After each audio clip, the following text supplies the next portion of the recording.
ઈનો લેતા પહેલા આ વિડીયો જોઈ લેજો કેમ કે માર્કેટમાં મોટા પ્રમાણમાં નકલી ઈનો વેચાઈ રહ્યો હતો. જી, દિલ્હી પોલીસની ક્રાઇમ બ્રાન્ચે રાજધાની દિલ્હીમાં ચાલી રહેલા નકલી ઈનો બનાવતી ફેક્ટરીનો ભાંડો ફોડ્યો છે.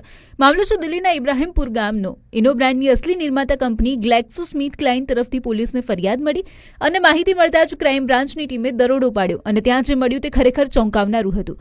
પોલીસે ઘટના સ્થળથી 91,000થી વધુ નકલી સેશે, 80 કિલોથી વધુ કાચો માલ અને હજારો સ્ટીકર અને આખી પેકિંગ મશીનરીને જપ્ત કરી છે. આ નકલી ઉત્પાદનો એટલી ચોકસાઈથી તૈયાર કરવામાં આવતા હતા કે સામાન્ય માણસ માટે અસલી અને નકલીમાં ફરક કરવો મુશ્કેલ બની જતો હતો. આ નકલી યુનિટ ચલાવતા 2 આરોપીઓની ધરપકડ કરી લેવામાં આવી છે. વિચારો, જે ઉત્પાદન પેટની સમસ્યાઓમાં તુરંત રાહત આપવાનો દાવો કરે છે, જો તે જ નકલી હોય અને આપણા સ્વાસ્થ્યને બગાડી દે તો શું થાય? પોલીસના જણાવ્યા અનુસાર આ આરોપીઓ લાંબા સમયથી આ નકલી દવા તૈયાર કરીને બજારમાં સપ્લાય કરી રહ્યા હતા અને આ ભાંડાફોડ દર્શાવે છે કે બજારમાં કઈ હદે નકલી અને ભેળસેળવાળો સામાન વેચાઈ રહ્યો છે. જોકે પોલીસ આ કેસની ઊંડાણપૂર્વક તપાસ કરી રહી છે, જેથી આ સમગ્ર રેકેટના મૂળ સુધી પહોંચી શકાય.